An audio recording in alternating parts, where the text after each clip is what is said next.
1, you will hear two teachers, Andrew and Katie, discussing the coming excursion of their language class. First, you have some time to look at questions 1 to 6.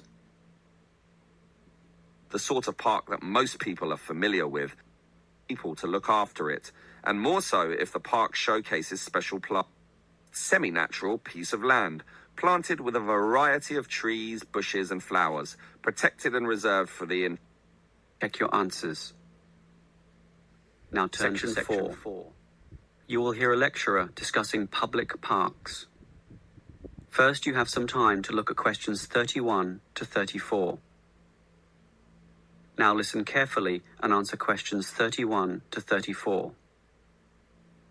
Most of us are familiar with a local park. We spend time there, play there, and have some of our best memories in these places. But what is a park?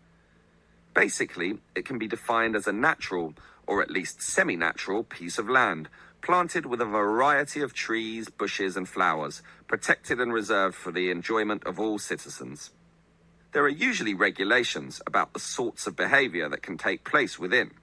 And sometimes there are facilities such as children's playgrounds or fields for ball games and other sorts of activities. For this reason, if there is grass, it is kept short, and this also discourages the breeding of insect pests. A well-maintained park actually needs a lot of people to look after it, and more so if the park showcases special plants, flowers or trees, in which case it is called a botanic garden.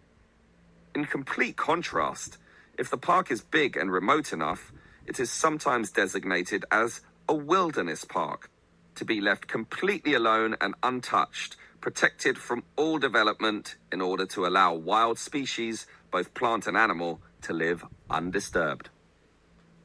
But it is the urban park, the sort of park that most people are familiar with, that I want to talk about now. These preserve natural landscapes for the pleasure of the urban population, most commonly just for passive recreation. In other words, allowing people just to observe the trees and lie in the grass. And such passive recreation is certainly needed.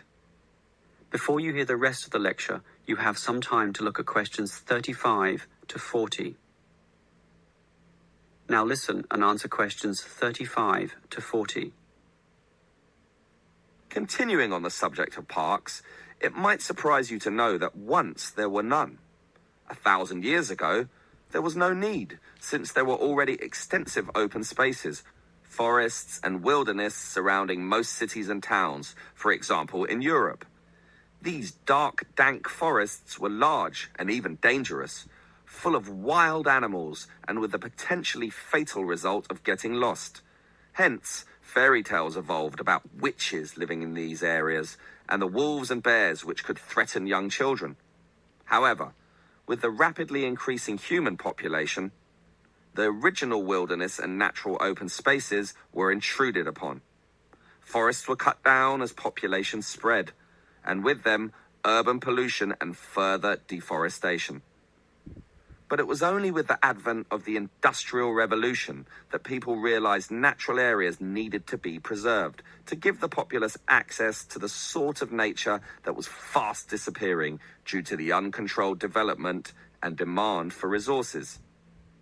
The first park expressly designed for that purpose is usually considered to be Prince's Park in Liverpool. This was in 1841 on land donated to the public by a rich iron merchant. With such a generous donation, worth about £50,000, the council decided to invest £5,000 of its own money in making it look good. Consequently, they hired a landscape designer, Joseph Paxton, who designed twisting turning pathways among shade-giving trees, all based around a central lake. In many ways, it became the prototype for all later large parks, including the famous Central Park in New York. But if we were to pick the park that most people are familiar with, it would be the much smaller neighborhood park. These can be tiny, but by being in the midst of extensive development and dense populations, they are increasingly seen as a refuge where one can get a glimpse of true nature. Many psychologists now maintain that this glimpse is necessary, For ultimately, as a species, we have an innate affinity for nature, and the concrete urban zoo clashes with our inner being. This has seen a rejuvenation of many urban parks that were once left to decay, for example, in New York or London, and indeed some cities such as Melbourne are known all over the world for their abundance of carefully maintained parks, including a world-famous botanic garden. That is the end of section 4. You now have half a minute to check your